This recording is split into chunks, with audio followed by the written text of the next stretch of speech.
میں رکھیں مومن اور مسلم، یہ دونوں شاخیں۔ مومن تو ہے ایمان لے سورے ایمان لے، کوئی بھی نہیں کہتا میں جہنم میں جانا، ایمان لے آندا ہے۔ جس تک ایمان نہیں پہنچا، اللہ رب العالمین نے تمہارے دور میں ڈاکٹر ذاکر نائک جیسا شخص جو ہے نا پیدا فرما دیا۔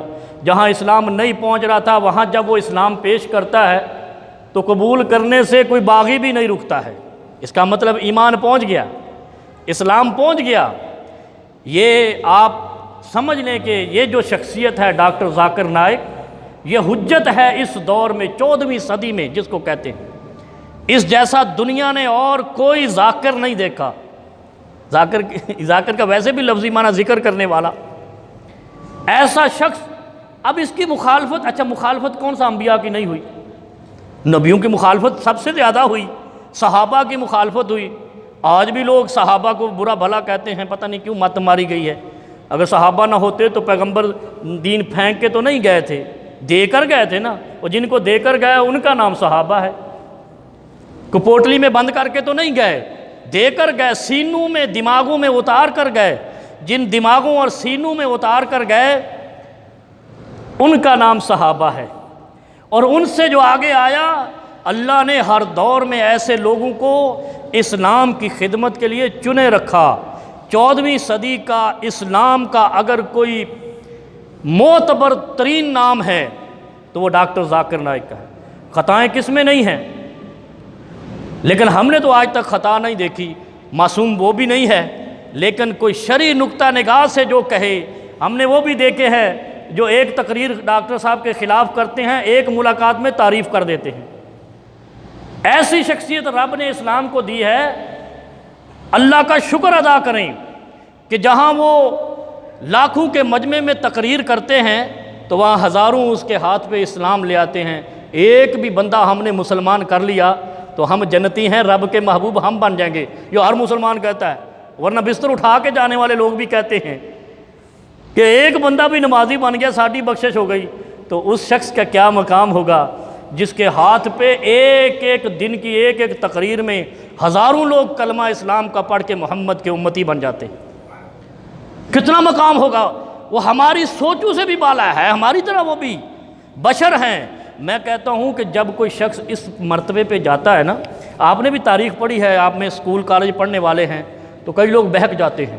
نہیں تو قریبی مثال ہے آپ کی، جب کوئی علم زیادہ جس کے پاس آتا ہے نا تو اس کو ہیضہ ہو جاتا ہے، پھر وہ مرزا غلام قادیانی جیسا بن جاتا ہے، وہ پیر گوہر شاہی جیسا بن جاتا ہے، عجیب عجیب، یعنی علم کا ہیضہ اس کو کہتے ہیں کہ ان سے شیطان اپنا کام لے جاتا ہے۔ لیکن اللہ رب العالمین نے جو علم ڈاکٹر صاحب کو دیا اور پھر اس علم کے ذریعے سے وہ ابھی تک مطیع و فرما بردار ہے، اللہ اور رسول کا دین پھیلا رہا ہے۔ اس کے اندر رائی کے دانے کے برابر بھی آج تک میں نہیں آئی، تکبر نہیں آیا، من خردل، رائی کے دانے کے برابر بھی۔ بتاؤ اس شخص کو اللہ تعالیٰ نے کیا مقام دینا ہے؟ ایک کلمہ پڑھانے والا جنتی ہے غافر کو، جس نے لاکھوں دنیا کو، اور ابھی کچھ دن پہلے آئی تھی، اب میں بھول گیا ہوں کہ 2016 سے 2020 تک پتہ نہیں کتنے لاکھ، میری ذہن سے نکل گیا، میں نے رپورٹ پڑھی ہے، اتنے لوگ مسلمان ہوئے ہیں ان کے ہاتھ میں۔ مخالفت نہیں کریں، جو کلمہ اسلام پڑھا رہا ہے وہی محمد کے دین کا وفادار ہے۔ جو کلمہ پڑھنے والے کو کافر بنا رہا ہے وہ محمد کے دین کا غدار ہے۔ وہ میں بھی ہوں، آپ بھی ہیں، جو بھی ہو، وہ سنی ہو، شیعہ ہو، بریلوی ہو، دیوبندی ہو، اہل حدیث ہو، جو کسی کو کافر کہہ رہا ہے وہ محمد کے دین کا وفادار نہیں ہے۔ آج تک میں نے اس ڈاکٹر صاحب کے زبان سے کسی کو کافر کہتے ہوئے نہیں سنا۔ وہ کافر کو تو بلا کے سینے لگا کر کلمہ پڑھا دیتے ہیں، اور یہی حال وہاں تھا کہ لوگ قتل کی نیت سے آتے تھے پیغمبر کائنات صلی اللہ علیہ وسلم کو، جب آ کر چہرہ پر نور دیکھتے کلمہ پڑھ لیتے۔ یہ ہے اسلام کی دعوت۔ اسلام کو جو نقصان پہنچا ہے وہ کفار سے نہیں پہنچا ہے، یہ ہم اپنے آپ کو کبوتر کی طرح آنکھیں بند کر کے متقی بننے کی چکر میں ہوتے ہیں کہ کافر ہمیں، کوئی کافر مسلمان کو نقصان نہیں پہنچا سکتا اگر اندر سے منافق اور غدار نہ ہو۔ ہم نے فرقہ بندی کی آڑ میں لوگوں کو کافر بنایا ہے۔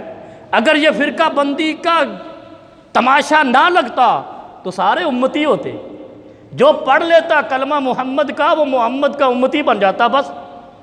اور اس پر وہ جو میں نے پچھلے جمعہ عرض کیا تھا کہ ایک بدو آیا اور کہتا میں جنت میں جانا چاہتا ہوں، کیا کروں؟ کیا فرمایا؟ تعبد اللہ ولا تشرک بہ شیئا، تقیم الصلاۃ المکتوبہ، تؤدی الزکوٰۃ المفروضہ وتصوم شہر رمضان، بس تو جنتی ہے۔ یہی ہے نا، اللہ کی عبادت کرنی ہے، شرک نہیں کرنا ہے، فرض نماز قائم کرنی ہے، فرض زکوٰۃ ادا کرنی ہے، 1 مہینے کے روزے رکھنے ہیں، جا تو جنتی ہے۔ صحابہ کو بولا کسی نے جنتی زمین پہ دیکھنا ہے؟ کہا یا رسول اللہ کیوں نہیں؟ کہا وہ جا رہا ہے اس کو دیکھ لو۔ بالکل جاہل تھا، بدو کہتے جاہل دیہاتی جو ہوتا ہے، کہا وہ دیکھ لو وہ جنتی جا رہا ہے۔ یا رسول اللہ یہ کیسے جنتی ہے؟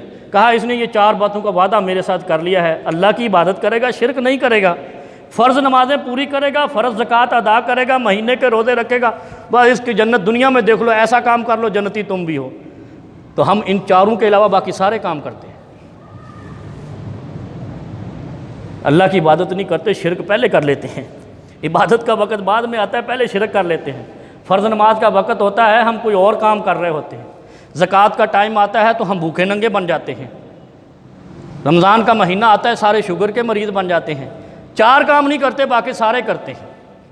یہ ہیں ہم اسلام، اس کا مطلب ہے ہم مومن ہیں، مسلم نہیں ہیں، ایمان لے آئے ہیں، تسلیم نہیں کیا ہے، اسلام لے چکے، ہم اسلام لا چکے، لیکن یہ جو اسلام اور ایمان کا جائے مقام ہے وہاں تسلیم نہیں کیا ہے ہم نے اسلام کو۔ فی بیوت اذن اللہ ان ترفع ویذکر فیہا اسمہ، پھر اس میں اللہ کا ذکر بلند کرو۔